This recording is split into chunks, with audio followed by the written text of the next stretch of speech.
नमस्कार। मैं राहुल गौड़। शैलेश मटियानी जी की लंबी कहानी अर्धांगिनी का आखिरी भाग 9 लेकर उपस्थित हूं। सूबेदार नैन सिंह की छुट्टी खत्म हुई है और घर से बस अड्डे के लिए किसी कुली की बाट जोहते जोहते अचानक सूबेदारनी ने सामान अपने सिर पर लाद लिया है और सूबेदार भौचक्के से उनके पीछे पीछे चल पड़े हैं। रोकने पर कहती हैं, दुर्गा सासू कह रही थी घरवाली को प्रतिष्ठा देना कोई इसके सूबेदार से सीखे। एक दिन को तुम्हारा बोझ हमारे सिर पर आ गया तो क्या पर्वत आ गया ठहरा। अब आगे। कल यूं ही पूछ लिया कि सूबेदारनी साथ चलोगी। जवाब आया कि किस बार नहीं चली है।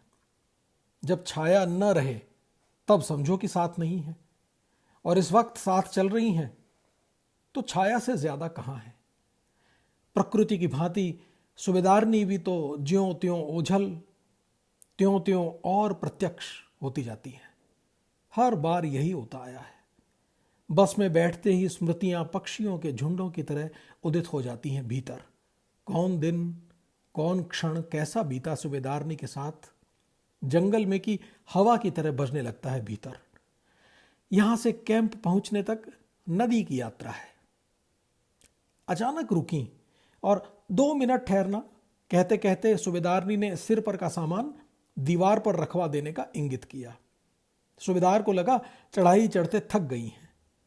सामान ठीक से रखाते कुछ कहने को हुई कि संकोच और शरारत में मुस्कुराती सूबेदारनी तेजी से नीचे खेतों की दिशा में उतर गई। जब तक में वो लौटी, नैना सूबेदार को अचानक ही भराड़ी के जंगल में की वह जलधारा स्मरण हो आई जिसे उद्गम में देखते उन्होंने सूबेदारनी से मजाक किया था। यह नहीं शर्माती। सूबेदारनी क्या बोली? धरती तो माता हुई, उससे सभी समान हुए। शादी के बाद का एक बरसों लंबा सिलसिला है जो सूबेदारनी को सयानी करता चला। आने के साल से अब तक में क्या से क्या है। भराड़ी के जंगल में से प्रकट हुई पतली सी जलधारा दूर तक क्या जाइए, नीचे घाटी तक में पंचक्की के पाट घुमाती नदी हो गई है। जाने कितने स्रोतों से जल इकट्ठा होता गया।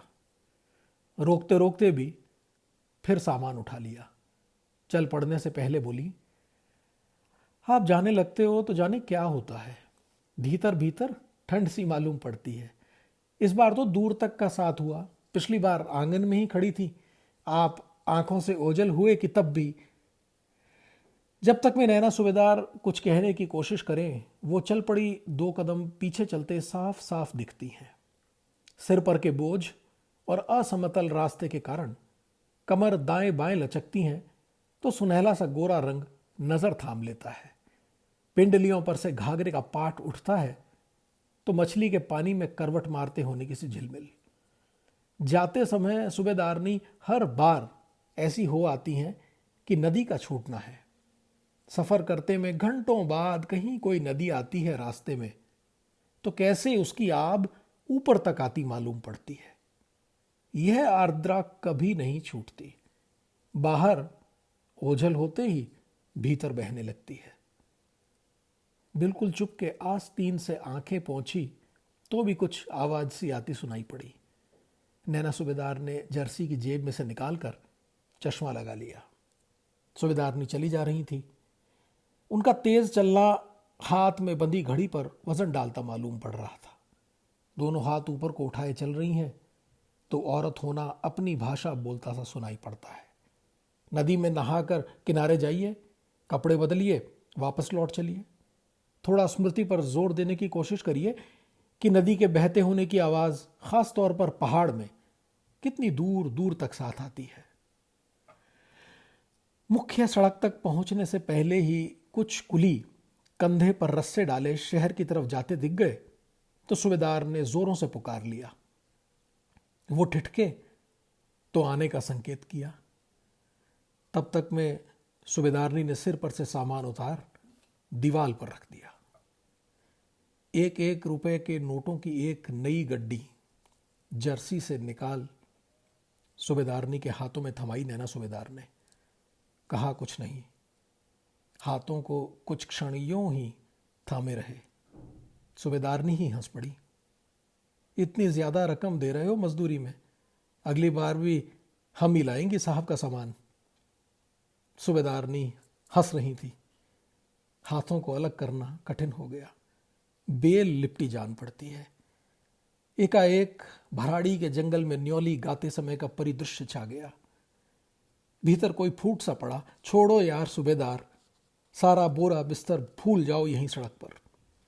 यूं ही हाथ फंसाए सूबेदारनी को ले उड़ो। खेत, घाटी, जंगल, नदी सबको उल्हांघते चले जाओ। जब थक जाओ, सूबेदारनी की गोद में सिर रख, आंचल ऊपर उठा दो और पड़े रहो।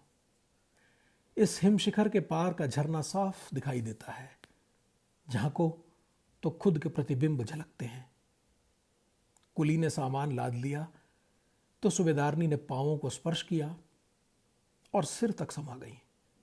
उनकी उंगलियों की छुअन बूटों तक के भीतर ही नहीं, पूरे स्मृति जगत में व्याप्त हो गई। कुछ समझ नहीं पाए कि पांवों पर झुकी सूबेदारनी को जीती रहो, जागती रहो कैसे कहें। सूबेदारनी अब विदा लेने को खड़ी हुई तो पिठा अक्षत जैसे एकाएक प्रकट हुए हों माथे पर। जाने कितनी गहरी रेखाएं उभर आईं। आंखों के बीच की जगह अंतर्धान हो गई। दोनों ऊपर तक डबडबा उठी थी। अब नैना सूबेदार को लगा, पक्षी योनि से पहले इस झील का पार कठिन है। सूबेदार को हुआ, पंख होते तो एक ही उड़ान में बोझल हो जाते।